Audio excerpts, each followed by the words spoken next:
And it's going to be a very busy morning for Tom and I on the show this morning, but we are very happy about that because right now we're being joined by Sian Jones from OLS Solicitors. A very good morning to you, Sian. Good morning. How are you? We're very good, thank you. Yeah, lovely to meet you at last. And you've joined us this morning to talk road safety, the highway code, and horse ownership. Yes, I have. It's being quite seasonal at the moment with summer holidays, having the kids at home. My kid is a little sausage dog. However, I can imagine all the parents out there with summer holidays are thinking, how am I going to keep them occupied? And if you've got kids with hobbies such as horse riding, they may be saying, Mum, Dad, can we go out on the horses today? And you're thinking, yeah, great. But it's summer holidays, meaning people are coming down, people are visiting, there's going to be more cars on the road. How can I keep my kids occupied, enjoying the summer holidays?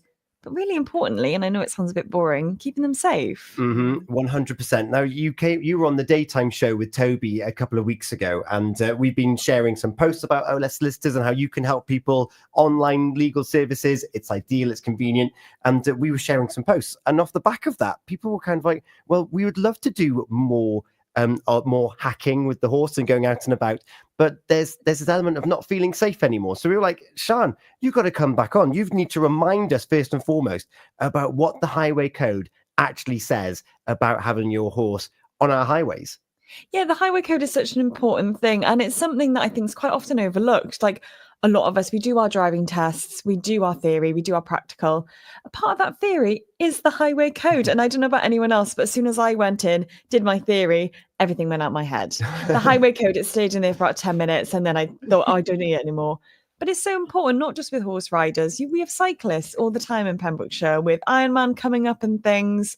It's so important that the respect that we give to cyclists, we also give to horse riders. And a lot of the time, and I know it sounds silly, it is a lot of common sense. It's things like, do I pass wide and slow? Of course you do. Take your time. I know we're all busy and we're all in a rush, but I think perspective is massive. Imagine if that horse in front of you, it was your child on that pony. Would you want a car zooming past because they've got to get to work, they've got to pick up their click and collect from Tesco? Just take that 10 seconds and even things, just have a conversation, slow down, step back, roll down your window, say, excuse me, if you think they haven't seen you, or just take your time. And it's things like, if you want an update, Google the highway code, or the British Horse Society publish some amazing advice or videos. And they even have what's called a Horse Eye app where you can report incidents. Oh, wow. So if you're a horse rider yourself and something does happen that's shaking you or hurt your confidence slightly, you can go on that app and report it. And it's really important that you do. Don't feel like, oh, but nothing actually happened, because by the time something does happen, it could have been too late if that's a regular car you see on your hacking route, possibly. Yeah, because for those car users or other vehicle users that think, oh, the horses shouldn't be on the roads, they should be on the bridle pathways, of which there is a lovely collection around Pembrokeshire. They are allowed. Exactly. They are full entitlement to be on the road, much like vehicles, cars and cyclists. And the thing is, with getting to those bridleways, you often have to go on the road to get there in the first place. And where I live, I actually don't have bridleways, or the ones that we do have, unfortunately, aren't maintained to the level where it's safe to take a horse on because they're overgrown, or the paths are just mud. And then obviously, living in Wales, unfortunately, we don't get that sunshine to dry them up. Yeah. So taking a horse down them actually can cause a bit of a danger to the rider then as well, because it's not safe terrain for the horse to go on. Yeah. But it's simple things like if you went to a building site, what's the first thing you notice? High vis. High vis, yeah. When you go out on your horse, just think, do I want to be seen? Because we as horse riders, although it can be very hard to say, oh, I was in an incident, all happened all of a sudden, there are precautions that you can put in place. So even if you look silly walking out the house like a human highlighter, which I often do, I have no shame when I walk out looking top to toe in neon pink. But it's so important to be seen. It's such an easy thing to do, just to put on a tabard. You can even get ones now that say polite or pass wide and slow, which is a nice reminder for drivers. Yeah. And I suppose that here at wide and slow, of course, a lot of the roads we have, they're not very wide to begin with. So it's always, particularly this time of year, having in the back of your mind, there could be something around this corner. Yeah. And it could be someone just on a bike. but it could be someone riding an animal that has its own brain and its own fears. So just being aware that, can I safely stop around this blind corner? Precisely. And it is, like I say, just using that common sense. I know myself, I often hack out on the roads because we don't all have facilities to ride at home. Not everyone has a sand school or a manage to ride their horses in. So the roads are only our real other option. And I know for myself, if I know there's a car behind me and there's a bend, if there's a pull-in or a lay-by or a verge or something like that, I always make sure that I pull in. And also, it sounds so like, oh, I would do that anyway. Thank drivers, and also drivers, thank horse riders. It's about respect both ways. And I think the more we can respect each other on the roads and give that sort of, in Welsh, it's called parch. I don't know what I'm first language Welsh. I'm trying to think of that word, and my brain in English was not working this morning. Is that like respect? Yes, precisely. The same definition. But then we both understand that we are road users. We should all respect each other. No one wants my horse's bum swinging out into a wing mirror, and I don't want that for my horse either. So it's just making sure that everyone is kept safe. Gina? Well, I was, my daughter used to have a horse, and we'd go out on the roads, and it would be that fear of being a parent. And I remember going back in the day where we would actually follow her in the car with our hazard lights on, because it was that fear, you know, of putting her out on the road for the first couple of times, and to get that confidence. And like you say, the road is there for ponies, for children to go out on that road, adults alike, but it is just that fear of thinking, well, is somebody going to come too close to me? Is somebody going to come round that corner a bit fast? And it's just keeping that in the back of your mind, especially when we get these beautiful evenings as well, and the nicer weather to be able to go out and about. So it is just thinking ahead. Exactly. I couldn't have said it better myself. I just think it's like, my mum was the exact same with you when I went out with some of my young ponies.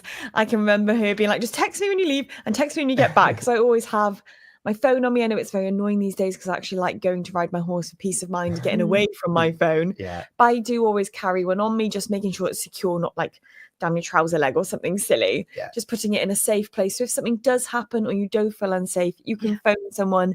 You've got that resource with you then. Yeah, and I'm just looking at some of they're not known to us, which is nice. But some of the comments that are coming in, think about the implications. If you're going around a corner and you're not passing wide and slow, you're making noise, you're spooking the horses. If you throw someone off their horse and there's risk of injury, that's going to come back on you. Is ultimately why I'm going to leave this particular section. But these wonderful horses, they become part of the family. And you mentioned earlier about seasonality and families growing. We're in wedding season. You've got your wardrobe of dresses that you mentioned just before we went online. They are a factor to consider when you are making these big decisions. Yes, exactly. So I don't know about you or anyone else, but a lot of my friends are getting engaged and marriage is super, super exciting. My bank account's taking a bit of a hit because unfortunately you're having to get a new, because once the gram has seen the dress once, God forbid I wear it again. But I think people often forget when you're in the hustle and bustle of wedding season, when you're planning your bouquet and your cake, you forget it's actually a legal act. You're creating a contract with someone. You're creating a really quite binding agreement with someone. And a consideration of that is something like, do you think about a prenup? I know that's a very taboo. Ooh, you say the words and people's hairs stand up. Me. No, it's what are you saying? But it is a really important consideration. And within that, you can include things like horses to say, okay, what is going to happen if anything? Because no one goes into a marriage thinking they're going to divorce. I would hope not anyway. But with that, you've got to think, okay, if something did happen, who's retaining what horse? Or if you have a business like a livery yard, or you run a stud, or you run a riding school, what is going to happen to that? And people don't often think that until it's too late or when it arises. And at that point, perhaps tensions have increased, emotions are quite high. You've got to think about pre-planning to make it easier for yourself going forward. And that's something that we do at OLS. We do draft prenups and we also draft postnups. For example, if you're wedding soon, you don't want to be entering into a prenup in a rush and not taking time to consider it. You've also got that postnup option that you can do after marriage. So there are options depending on when your marriage is, when you're looking at getting married, and what you want to include. And people often overlook horses. They think about property, assets, the sports car. The horse in my eyes is the sports car, so that needs to be included in mine. Yeah. And can they be they can be reviewed and updated with the consent of both parties, can they? Or once it's sealed, is that it forever then? So with the prenups and the postnups, it depends on your date of your marriage. So your prenup is done prior.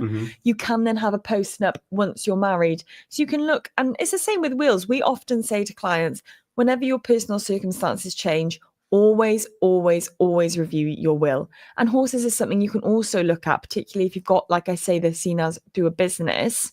You've got to look at things when you're looking at marriage, when you're looking at wills, when you're looking at what documents you've got, even things like property. If you're owning a property with someone after marriage, how are you going to own that? What are the shares going to be? You've really got to look at these very important things. And even prior to marriage, you can make a will in contemplation of marriage. So you can pre-plan, because marriage, it can automatically revoke a will. So you want to make sure that you're updating your documents as you're moving forward through your life. Amazing. And one thing that we've touched on is the relationship breaks down. There's children involved. They've got these hobbies that which might include going to the yard on the weekend. How can families and caregivers make sure that those hobbies aren't affected? No, exactly. It's really, really important when you're looking at arrangements with children. Like I say, we're in the summer holidays. It's very, very seasonal. Who's the child going to spend time with? Particularly if that child's got hobbies, whether that's football, rugby, or particularly horse riding. Which parent has the facilities? Which parent perhaps already rides and can take them to their riding lessons on a Saturday to see their friends? Is looking at what's in that child's best interest. And with us at OLS, we're able to look at child arrangements and adhere them to that specific child's circumstances. And I think people often forget that children do these hobbies not just for being in routine and being regular. It's so, well, it was for me anyway, so important for your emotional health, for your mental health, because it is a release, and it's so important to keep that child in routine and not have that disturbed just because something is going on with the parents. And like I say, at OLS, we can advise you of that. We can look at the circumstances and then take it from there and make sure everything's tailored to your specific child and their specific hobbies. Amazing. Gina. Yeah, just listening, there's lots of depth to all of this. And I'm thinking now that there is lots of information, but speaking to you this morning, Sian, you make it so you break it down into those little pieces. And I know that if anybody does need your advice, you are definitely the person to give that advice, because you make it in a simpler form and breaking it down into those little bits and pieces. So yes, if you need that advice, please do go to see Sian at OLS. Yeah, 100%. Please do. We offer a free 15-minute consultation to any new clients. So you can bring us up. It's totally calm, relaxed. We're not anyone who's going to scare you. Well, I hope not. I don't think people answer the phone to me go, oh goodness, not her, straight down. But no, we offer that sort of free 15 minutes just so you feel at ease and speaking to a solicitor as a person, not as, oh my God, there's this scary person at the end of the phone who's going to ask me a bunch of questions. No. We're there to listen. We're there to advise. And we leave it with you then if you want to proceed, or if you want to ask more questions, it's no problem at all. Brilliant. If people want to find you, where can they do that? Yeah, no problem. So you can just Google online legal services. It'll take you straight to our website, or you can find us on Facebook and Instagram. You can message us, you can email us, and then we can set up the call from you. If you go on our website, we also have a chat bot. If you're feeling a bit uncomfortable about actually picking up the phone, you can speak with that chat bot and it'll be able to raise any sort of inquiry or advise you on the best way forward then. Sian, it's been wonderful having you in the studio again with us here and dispelling some of those myths and increasing our knowledge as to what is available out there. You've brought back some wonderful memories for me, horse riding on the yard on a weekend and competing. Of course, the county show's coming up. Oh, exactly. And actually, OLS is sponsoring one of the arena eventing classes. So if anyone would come say hi or have any sort of just general chat, please come down to the arena eventing ring. It's being run by Amy Tuff from Mallows Reach, which is such an exciting class for the county. Amazing. I can't wait for the county show in general. We'll see you then, some of the team there. And also, I need to ask, what's your favourite dress that you've purchased for all these weddings and all these engagements? God, I couldn't tell you that. If people all I'm saying is butter yellow is the colour of the season. And I thought red nails are butter yellow. It might Nice. just compliment. Love that. And Beautiful. it is also Feel Good Friday with SM Bespoke Care all day today, which means that we can't let you go without picking a tune for us to play. Oh goodness, this is the most pressurized part of this It's the interview. hardest question ever. Oh my gosh. What's in my head at the moment? Oh, I do love Noah Khan, so we'll go with Stick Season by Noah Khan. Love that. Well, that's going to be on next for us here on Pure West Radio. Gina, we're also going to be looking at some wonderful events. Yes, we are with the Pembrokeshire Coast National Park. So stay tuned. And we're also going to be playing Unscrambled and having your celebrations. They're all on the way next here on your breakfast show with Folly Farm. Sian from OLS Solicitors, thank you so much. No worries. Thank you so much for having me. Friday. It's time to feel good with Pure